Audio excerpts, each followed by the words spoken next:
Hello, listeners, and welcome to the Together We Grow podcast. My name is Paul Main. And I'm Tamer, and welcome to episode 14. Wow, number 14, Tamer. We're getting there. We are. 14 weeks in a row we've been doing this. Hopefully we'll get a few listeners. That'd be nice, wouldn't it? Fingers crossed. So people can actually listen to us mumbling away. That'd be nice. Good. Right, number 14. It's beginning of December. Yeah. Oh, looking all festive. Look at you in your Christmas top. Festive. Yeah. He's not. If you're watching us on YouTube, you can see her tablecloth that she's wearing at the moment. Tablecloth? How rude. Now, is it you have a different Christmas jumper for every day of December? Almost. On the lead up to Christmas, don't you? I've got 23 different outfits, so not quite enough. Yeah. But I'll have to change that this year. You are rather Christmassy. Mind you, so am I. I just don't wear jumpers every day. No. Good. All right. So this is episode number 14 anyway, and we're going to talk about setting goals and planning ahead for the next year. It's getting towards the end of the year. People should be planning for next year and setting some goals. Yeah. So we're going to talk about that. We're going to talk about our experiences and what we did, Mm-hmm. what worked well for us. And I think if you follow this and if you do a similar sort of strategy for yourself, then it will make 2025 much more relaxing and much more interesting for you as well. Because if you've got a plan to stick to and you know roughly what you're going to be working on, it makes it a lot easier, doesn't it? Yeah. So, Yeah, it does. It gives you something to compare against. Yeah. And it holds you accountable as well. So, shall we get into it? Let's do it.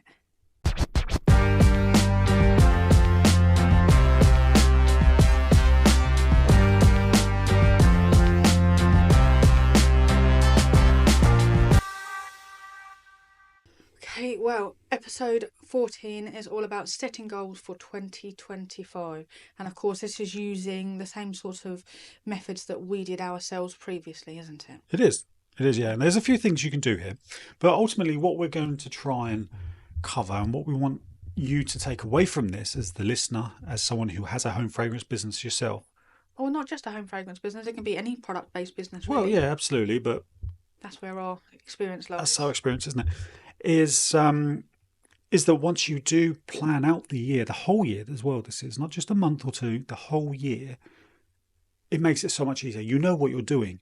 It means that you don't just have to turn up and think, oh my crikey, this month has been poor sales so far. I need to launch something. I need to do a discount. I need to do something new. Because that is just an endless spiral. It stops you just reacting, doesn't it? Yeah, we did that. Probably about 3 years ago, we went through that phase of almost like every week we were launching something new. We were doing something different. And so we've learned these things for ourselves, haven't we? What happens is after a little while, your customers get used to the fact that you're launching something new every week and they'll just wait for that. Yeah. And then they won't place orders during the week. Mm-hmm. And it's a difficult thing to get out of. We did get out of it, thankfully, by following this process. Yep. So there are a couple of things to do. The first thing you really need to do is understand your metrics, all of the different data points and numbers and all this boring stuff.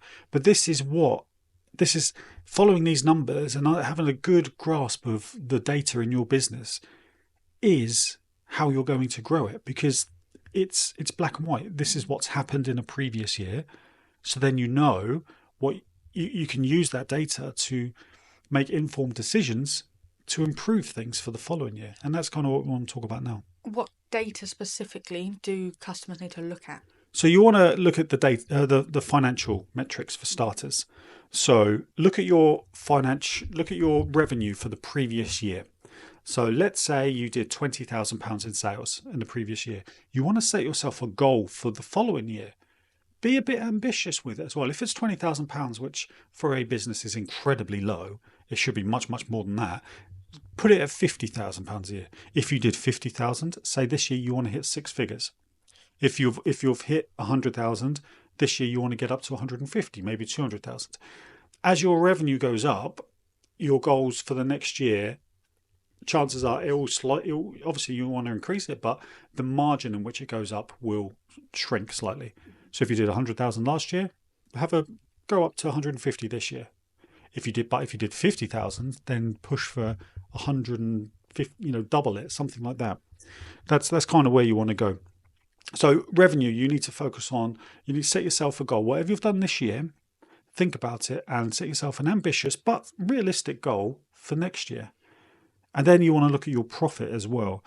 Not necessarily the profit as a number, as in revenue number, as a figure, a monetary value. But you mean like as a percentage? As a percentage.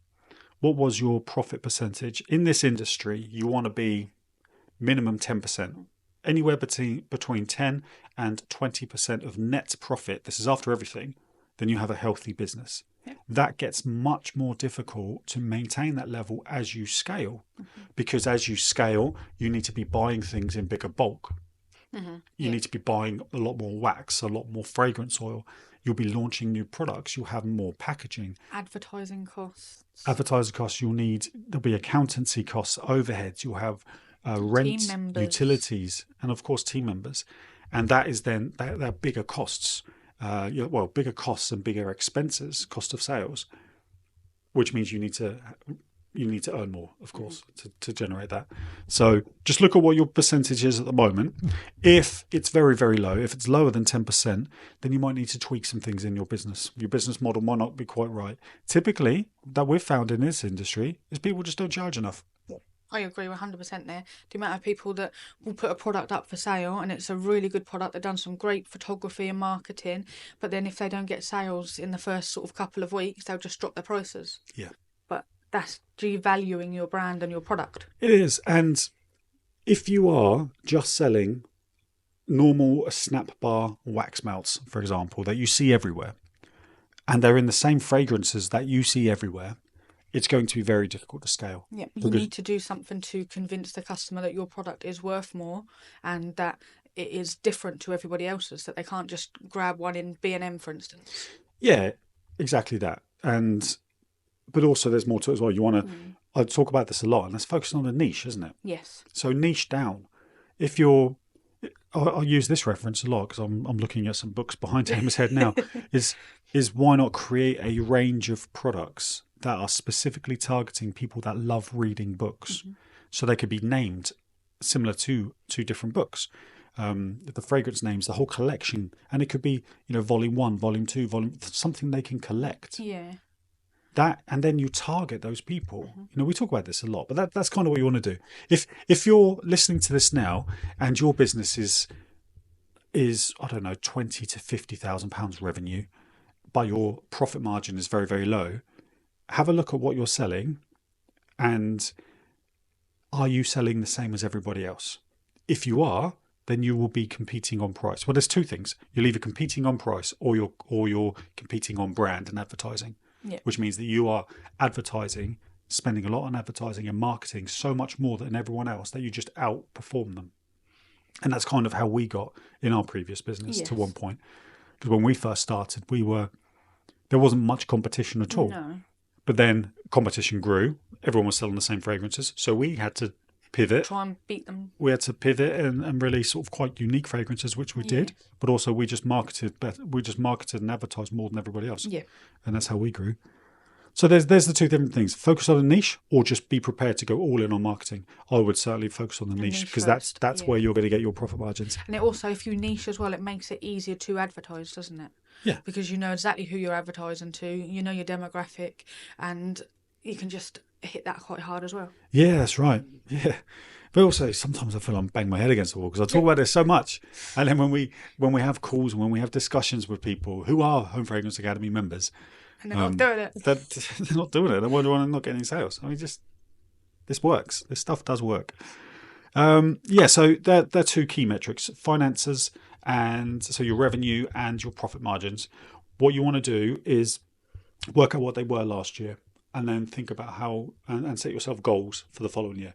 Write those goals down for the year, and then split that down month by month. So what that looks like each month, taking into account when you're going to be launching your seasonal collections, when you're going to be hosting big sales events, because then you'll fluctuate those months. Those months will be higher than other months. Planning it out like that will also give you the chance to see where last year you had like some dips in sales or some troughs, where you could then think, okay, what can I do in this month to turn it around and bring it up instead? Definitely. Absolutely right. And then a couple of other metrics you want to look at as well are things like your audience growth. Now, even for the Home Fragrance Academy, we track this every week, and we track all of our followers on our social media platforms and our email list as well. And then every week we can see if it's going up or down. I'd recommend you do this. Really straightforward. It takes 2 minutes every Friday morning. Have a spreadsheet, and then every week just write down your follower growth. Then you can see what's happening. And then if you have a big spike one week, you can think back to what happened in that week to cause that spike. Yeah, you can look back and see, oh, I did some advertising with this, or I posted this new type of content, and then you can work out what it is that caused that spike, and then you can do it again, create more of that content. Likewise, if you have an audience dip 1 month, 1 week, then you can do the same sort of exercise as well. So that's something you want to look at, and set yourself goals as well. So think about how your audience has grown in the past year and how you want it to grow next year. There should be a compounding effect here. So it shouldn't just grow at the same rate. It should start to curve upwards because you've got more followers, you're getting more engagement, hopefully. Therefore, more people are seeing your posts, and therefore your audience will grow at a quicker rate. That's kind of what you want to focus on. And when you're setting these goals, do that. And then you've got like email open rates and email metrics as well. Look at how they've been performing last year. And then you want to make sure that you're improving those over the coming year as well. There's all this stuff you just need to look at. I know it sounds like a lot, and it is a lot, but just a spreadsheet is all you need. All of these data points are available quite easily to find, aren't they? Though, so whatever email system you use, for instance, like you use Klaviyo a lot, don't you? You can just open it up and you can see the open rates and click-through rates right there on the screen. That's it. That's all you need to do. Really simple, but it's just knowing the numbers, knowing where you were, and then figuring out where you want to be, because then that holds you accountable and that makes you improve things. And the only way you improve things is by testing new things, doing split tests and just seeing what works.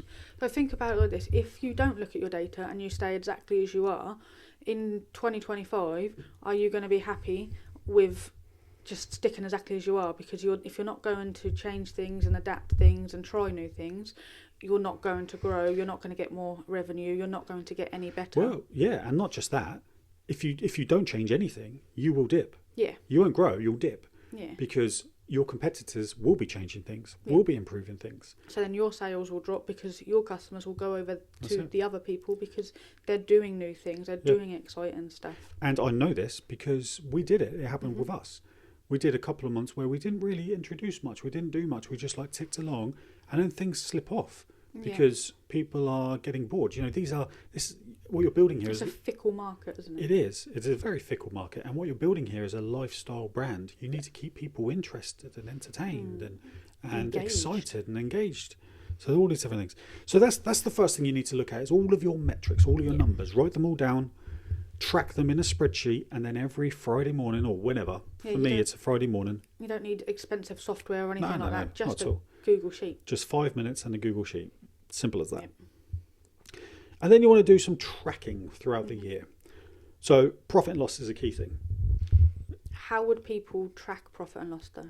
So you should have accountancy software, Xero, QuickBooks, something like that. You might even work with an accountant or a bookkeeper. But if you do it yourself, then every single month you should be reconciling your bank account with your transactions and everything. So all of your numbers are up to date, all of your income, expenses, all of that. And if you're not, this is your time to make sure you note that down to do it. Yeah, do it, or just hire a bookkeeper to do it. I say just hire it as if it's really easy. You get freelance bookkeepers, they can do it for you. If your accountant that you use, chances are they have a bookkeeper. Get a quote from them to do it. It saves time and it means it's going to be accurate as well. Yeah. But every month, what you want to do is run something called management accounts. And this is your month in a snapshot. It's the profit and loss of your business. Every single month, you want to be doing this because then it shows you, typically from your accountant, at the end of the year, you'll have your end of year accounts, which gives your yearly overview of your business and the profit and or loss of it. But you want to have monthly accounts so you can track where you're spending money and how much money is coming in and how profitable you are month on month. So for instance, we would print this out, wouldn't we? And we'd sit there, we'd each have a copy, we'd sit there, we'd go through it and be like, oh, I'm not quite sure what that payment is, and then we'd highlight a few different things, and then we'd check what all the payments were that we weren't sure of on face value, and then be like, okay, no, we do need that, or oh no, we could probably do without that. And it helps you adjust every single month to rein back on things that you might not need anymore, and just to spot where your money is being spent so you can use it properly. Exactly. And one thing you have to bear in mind, you mustn't get too downbeat about this, because I found myself doing it, is every month you're not going to make a profit. No. Because think about it this way. Let's say in September you launch your autumn collection. It means that in July and August you're buying all of your wax and all of your fragrance oils in for that. So that's going to be the expense for those months. Whereas July and August is typically relatively quiet in this industry, in the home fragrance industry. So therefore sales aren't necessarily going to be where they are. So July and August you might make a loss or might just break even. But don't worry about it too much. Don't do anything rash, because you know when you launch your autumn collection in September, that's going to be a spike, which should recover that. Exactly. Yeah, those are the investment months, aren't they? That's right. So this is a very good way of tracking your expenses, not necessarily your cost of sales, such as your ingredients, but your expenses. So where you're spending money on team members or utilities, rents, rates, all of these things, software, all sorts of bits like that. Exactly, yeah, because those things can creep up over time. You might have a little, even just software. How often do you see a bit of software saying we've got this new feature, it's an extra £10 a month or something like that? All of these things that add up, they really do. So, and like your utilities, they go up, they fluctuate. So usually just go up. So just bear that in mind. So that's what you need to be doing. You need to be tracking all of your profit and loss. Now, another really good thing that I I started doing this in December 2021. I started doing this, and I had a daily income sheet. Yes. Now we had various different, in our previous business, we had various different revenue streams. Yep. So we sold online, we had shops, we had a subscription, wholesale. Yeah, had events that we went to as well. We had a couple of different, we had 3 different brands as well, so they all had their revenue. And what I do every single morning is I'll just go into Shopify or wherever else, and I'll just record the income from the previous day. And you had it all set up so that you know how much money that we needed to make to break even each day. And then we had our goals on there set for each month as well, so that you could track it properly to see if we're hitting what targets we're hitting, basically, couldn't you? Yeah, so I'd have one sheet, a spreadsheet, for let's say December. Every day would be a row, and I'd just fill in the revenue for that. And then I knew what our monthly expenses were, so I'd divide that by 31, and I'd put that in there as well. So then I know how much we're spending every day on average. Yep. Then I'd have marketing costs if we're doing that, how much we're spending every day. So then at the end of every day, this is basically recording a mini daily profit and loss. Yeah. So you can see what's happening in your business every single day. It wasn't 100% accurate, because there's always things that pop up, but it gives you an idea. And then let's say whatever your target is for that month in terms of revenue, you're eating at it, you're tracking at it. And what is wonderful is when you get to halfway through the month and you've already broken even for that month. Because then you know that every other day after that is profit into your business. Yeah, that is a fantastic feeling, that. And likewise, if you're getting towards the end of the month and you haven't made a profit or you're making a loss, then you can assess and adjust if needed. Yeah, and you can think about what you would do differently next month. So not necessarily, don't just automatically go for creating a brand new product and getting sales in like that, or chucking a discount out, because that's not the good way to do it. Try and think about your next launches and build up your hype better, and engage with your community better. Look at your emails as well. What can you improve there to get more people clicking through and opening them as well? Yeah. So look at your metrics that way instead of just chucking out discounts. That's it. Don't be tempted to do that. No, that's right. So, and that's what you should do, is have your monthly profit and loss running from your accountant, bookkeeper, or do it yourself, but then have a daily income sheet. It was, and then do it religiously every morning. It's not a chore. It was like the first thing I did. That was your first job. I'd quickly make the coffees. You'd sit straight down straight away. Straight away before the day starts. Fill in the numbers, have a little quick sort of couple of minutes to review what happened, and then crack on with your day. Yeah. Because, it puts you in a good mood. Well, it can actually put you in a bad mood as well, depending on how things go. But But it puts you in the mood that you need to be in Yeah. to react or to improve and what it go does, what it really does, is it just every single day you know what's happening in your business from a monetary point of view. You know if you're running at a loss, running at a profit, and it just keeps you motivated. So it keeps you informed, doesn't it, of informed. exactly what's happening at that time, so you can adjust. Yeah, it does. It's very important to do, and it was one of the best things I did. And I did that from December 21 right up till I sold the business in May 24. Yeah. So all of that time, every single day, even on weekends. Yep, Every single day I'll do it. Sometimes what I do, if depending on what we're doing at the weekend, I might do it on the Monday for the previous couple of days, but every day. So there we go. That's what you need to do. You've got your metrics. With what we've covered 2 main parts here. Your metrics, all of your numbers and data and all of that is understanding where you were previous year and setting your goals for this year. Then you want to set up your tracking, make sure every month you're doing these things, so your profit and loss and your daily income. And then we're going to talk about planning ahead. So this is the more exciting bit, I guess. And what I would really recommend, I think we recommend actually, because we did it for a couple of years, is printing out a calendar, or what I did, I'd get a desk pad. Yeah, you got a big one from Amazon, didn't you? A3 off Amazon desk pad, where every piece of paper was a new month. And it was a blank one, so you could write the month and the dates on there, so you didn't have to worry about it being a certain year. That's right. And we would sit down before the new year, November, December time, and we would plan out the whole of the previous year. Well, actually, it was a lot sooner than that, wasn't it? Yeah. Probably September, October time. Yeah. And we'd plan out the whole year. And when we're saying planning out, what we mean by that is we'd have a look at all of the holidays and the national days. So things like your Valentine's Day, Mother's Day, St. Patrick's Day, all of these different things. There's loads of them, and we would write them in the calendar as to when those days were.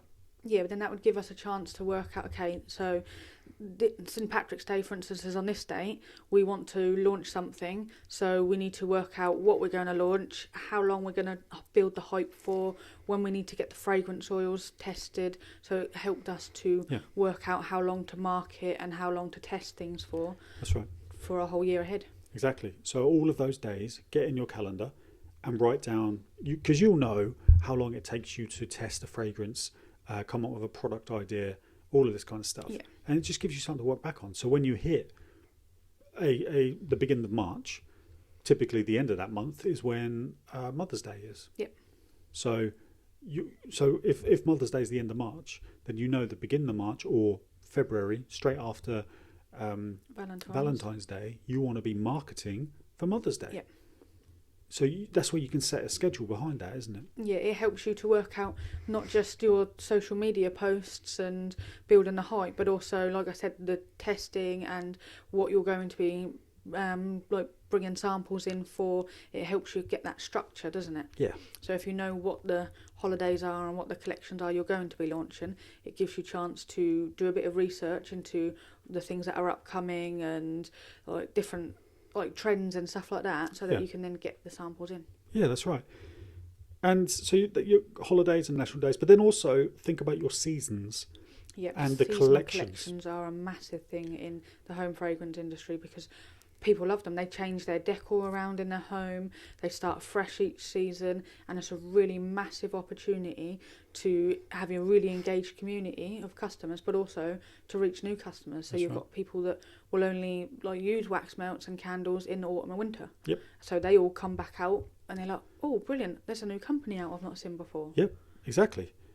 Get those in your calendar, and then you can start working backwards from there. And when you need to start building up the hype, getting the fragrances all sorted and ready for launch. Your hype for your collection should be massive. That's it as well. Yeah, it really should. And then you've got the sales events. We held 2 or 3 sales events each year. You don't want to do too many of these, though. No, you don't. You keep this to an absolute minimum. We did 3, and I think sometimes that could have been too much, but it was okay. It works for us. We did a big summer meltdown, which was basically, we called that Black Friday in the middle of summer. Yep. So normally beginning of July, we'd have a big sales event. And then, of course, we had Black Friday weekend, and then we'd have a Boxing Day clearance sale. Yep. That are 3 events we did. So you decide which events you want to do. Could be completely different. And again, get those in your calendar and work backwards on when you're going to start doing stuff. And then limited edition collections or launches.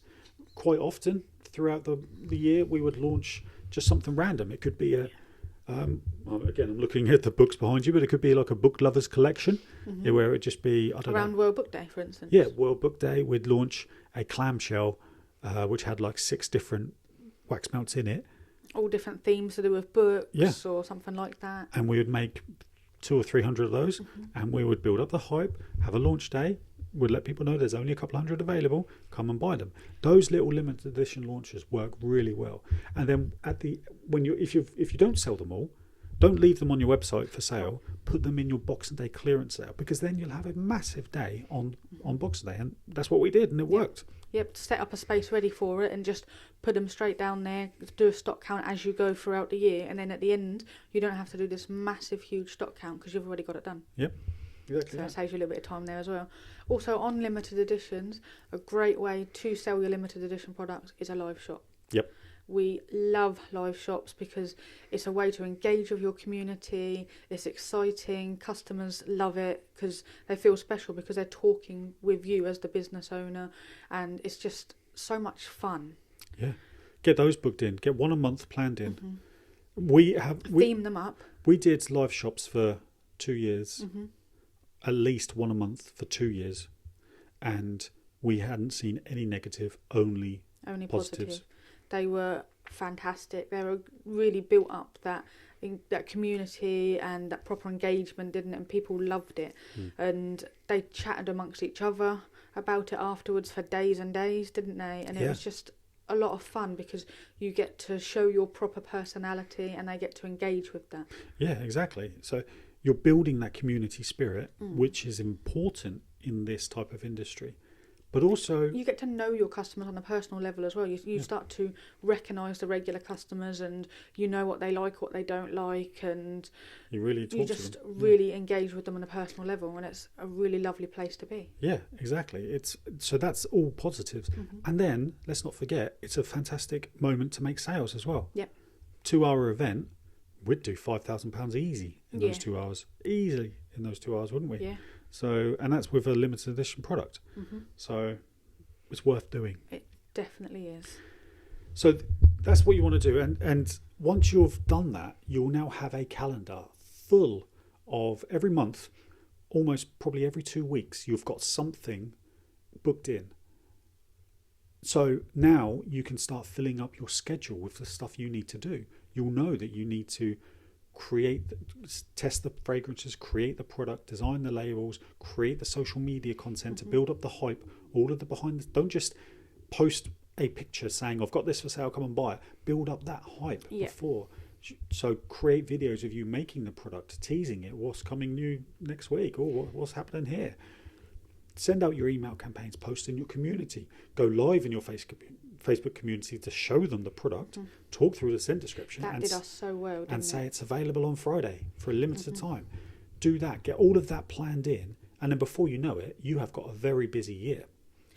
But it makes it easier because you know what you're doing, you know what you're working on. You might not know, obviously, for a long time yet what the fragrances are in your Christmas collection next year, for instance, but you know it's launching on X date. You know that you need to start building up the hype on this date. You know you need to send leaflets in your orders on this date. So it gives you those goals to hit that, okay, I need to have this completely finished by then. But when you're doing your testing and everything, take photos and videos and build up the hype like that as well. You can start really early. It's never too early to start building up the hype about any collection or launches, is it?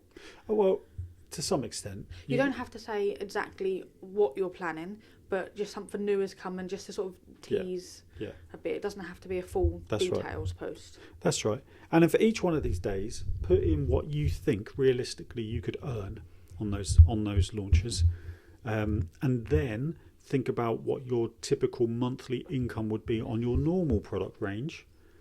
Bear in mind you're pushing for a slightly higher revenue next year, or actually quite a ambitious revenue growth next year, and then that gives you an idea of where you need to be for each one of these.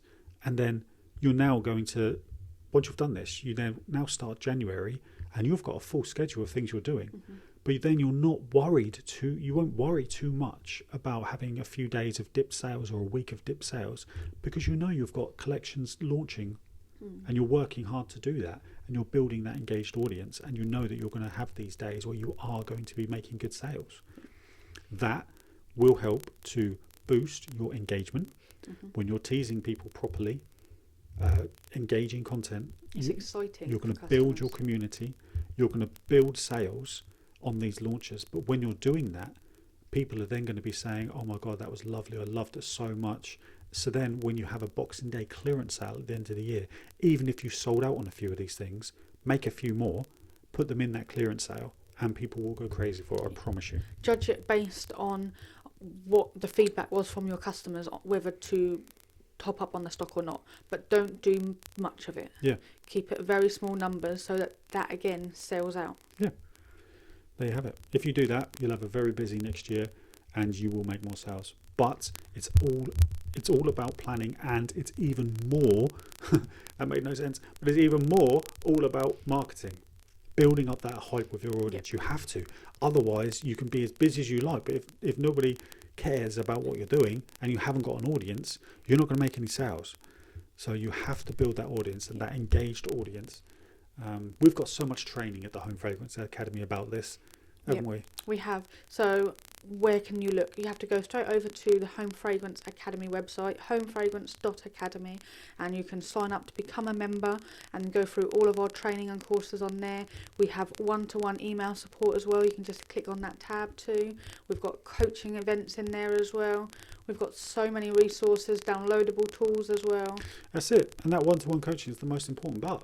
It certainly is. Just drop us an email with any questions and queries, Yeah. and we'll get back to you straight away, or as quickly as we can. Yeah. So that a part of your membership is you get direct email access to us to ask us any questions you have in your business that we can help you with. Yeah. And we'll give you our honest advice based on our experience. I mean, that's worth it, surely. That's very valuable, that is. So there we are.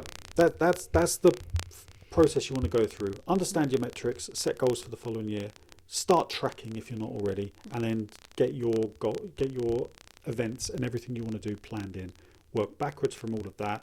You'll have a busy year, and you'll grow your business. Follow our training to make sure you're launching these products and these events properly, and jobs are good. There certainly is. This makes it easier to create your content as well because you know what's upcoming. There you are. There you are. That was useful, I think, wasn't it? That was a very useful episode, I think. So head over to homefragrance.academy, become a member, and we'd love to chat to you and help you grow your business in 2025. We certainly will. So thank you everybody for listening or watching wherever you are. Don't forget to leave us a review and let us know what you thought of this episode, please. Absolutely. If you're watching on YouTube, like, comment, subscribe, please, because that helps us no end. We appreciate you taking the time to listen to us waffle on about this, but I hope it was useful.